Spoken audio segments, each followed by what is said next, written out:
wag nang tapos nito yung Jonathan yung television.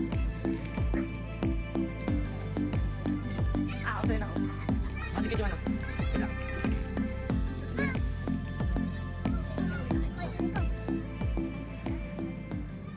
Dito po sa amin ay may nakahuling bunjing. Ayan po, sobrang laki. Ayan po yung islang tuna. Kaninang huli yan? Ah, galing ah. Wow. Parang yung kahapon din kalaki, ano? Tingnan ko nga para ano. Ayan po yung kanyang huli, tuna. Huli ni Palap Mas. Kaya hawakan mo na. Hawakan mo yung isda. Labo naman ito. Hawakan mo. Sige na. Hawakan mo, Bibe, para Swerte, para mapunta din yung swerte kay Papa. Oo. Makahuli din siya. Wow. Sana all. At ayan po, dumating na po si Junjun. Titingnan po natin yung kanyang huli. Hindi malamig yung... Hindi pa pwede anak at malamig. Hindi. Hindi malamig yung ano yung... Mama. Hindi malamig yung... Ating titingnan ang huli ni Junjun. May dinaing ka na dyan ah. Wow. May daing na dito. Wow. Wow. Pwede na. At ayan po, para may isa pa pong parating na bangka. Kakaunti lang po na naman yung huli nila ngayon. Sige na.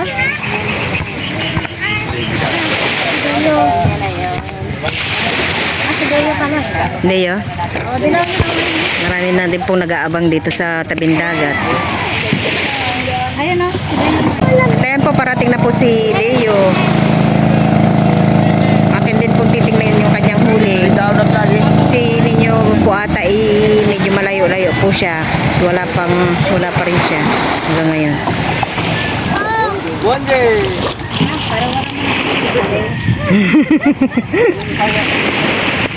Kalat. Ayun po yung huli ni Tito Deo. Kayatang mga huli ngayon talagang kukunti. Si Tito Deo ay nagbibigay na po siya ng pusit sa mga nagbuhat po ng kanyang bangka. Ayan po ang huli ni Tito Deo. Wow, marami-rami din ah. Parang kapon. Parang kahapon lang. Ba, mas marami yan ngayon kaysa kahapon. Pusit po kayo, fresh na fresh. Oh. Joanna, may naasa ka na? Joanna? Baka may nakitang baby dito. Hello! Hi! Hello, baby!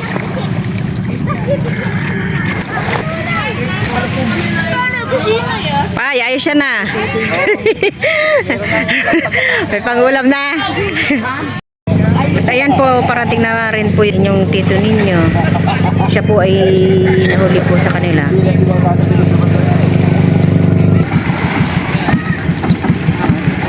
Sana po ay may bunjing din siya. Doon daw po sa kabilang may nakahuli po ng bunjing. May meron. Pare-parehas. Ano si ano?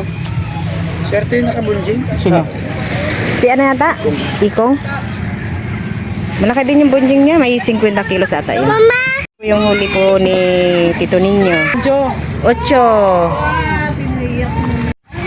Ayan po nililigpit na po ni Miko yung gamit ng papa niya. At kami po ay uuwi na.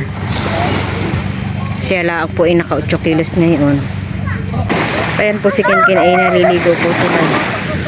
May mga kasama po siyang bagong friend. Ken, mamaya anak, uwi na tayo ha. Swerte po yung taga din dito sa amin at siya po ay naka bunjing. Ang bunjing po ay yun po yung tuna po. Si Kinkin ay wala nang kasawa-sawa sa dagat. Tayo na, nauwi na tayo. Uwi na tayo.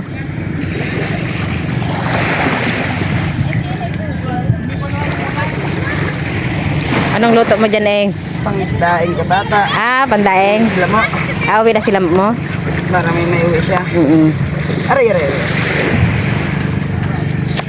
Siya daw po ay magdadaing.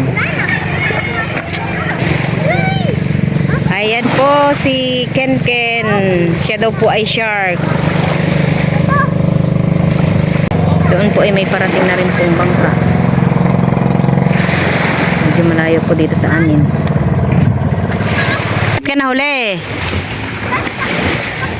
Ayan po Yung Elisa. siya po ay nahuli pong pagdating kanina at siya daw po ay nasilupin yung ilisi niya. Nakuha ng silupin. At ari po ay yung saranggat pagka yung pusit po ay Pagkapahirapan ng pusit. pagkapahirapan daw po yung pusit, ayan po yung pinanguhuli. Parang kumbaga dito ay chani lang. Parang nagchachani ka lang po ng buhok sa kilikili. Pag yan po ay ano, yung mga nahuhulib din po niyan ay yung mga malalaking pusit. Ito pala, nahanap ko yung may clip na ano. Ganyan po si Miko inaano na rin po niya yung stereo po ng papa niya.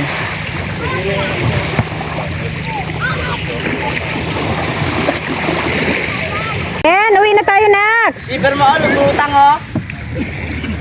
Ay, tsinelas mo.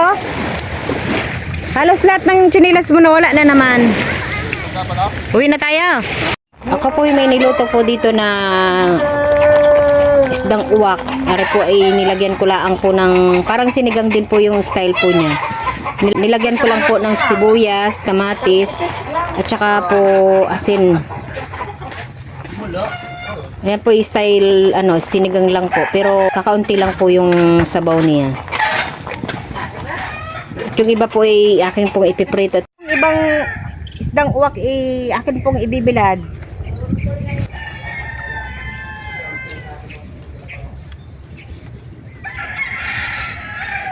Ayan po mamaya-maya po siguro mga isang oras atin po uling babalik pa rin para po yung sa ilalim matuyo din. At dito po ako po ay magpiprito din po ng isdang uwak. Ayan po at puro uwak ating ulam. Meron po tayong sinigang na uwak. Meron din po tayong ginaing na uwak at meron pong piniritong uwak. Puro uwak. Wakwak na.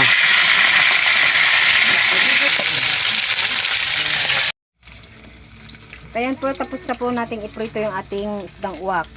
Ayan po, mamayang hapon po, ilalagyan ko po ng malunggay uli po yan. Kami po ay hindi pa po nagsasawa sa malunggay. Bunga ng malunggay. Sila, kakain na tayo. Nganta mo. Saan po tayo? Kami po ngayon ay kakain na po ng tanghalian. Meron po kaming ulam dito na tuyo. Galing po kay Manong Intoy. Manong, may nagtatanong pala sa iyo. Kung ikaw daw ay lumalaot din. Lumalaot din. Kung ikaw daw ay may asawa na. Naghahanap. Ayan po si Manong Intoy, lumalaot din po siya. So nagtatanong po.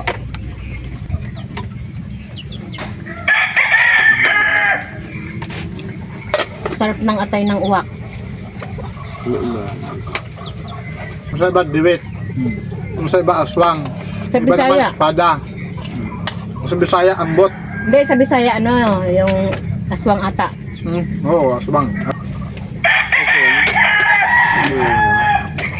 Sa Ilocano, pag sa Bisaya, anong tawag doon talaga, ambot? Diyan sa Ilocano naman, tsaka mo. Ngayon. Sarap yung ano? Sarap yung uwak. May araw na hindi siya masakit na. Hindi, parang ano, may pagpaliwanag yung ano, yung pag may buwan, mataba sila. Pag minsan naman matabang. Yun maganda kaninang gawing binagis yung laman loob ng ano, bunjin. Yung bunjin kanina boss eh. Naging isa, Ang gawin niya, ano, pipitong na huli. Putok-putok ang kamay niya. Ilang piraso? Gabi isang gawin, pitong huli. Ay, wala laki. 75,000 ang din. Galing mo, ma'am. Ari po din ay mayroon pong nag-harvest ng sampalok.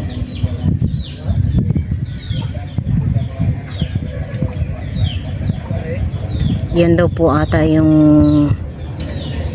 ano ipapagiling po. May kumpanya po talagang bumibili ng sampalok. Tapos iyan po yata yung ginagawang Nor Sinigang mix. Ako hindi na po lalapit at na medyo nahihiya pa po ako mag-interview. Hanggang tamang video na lang po muna tayo.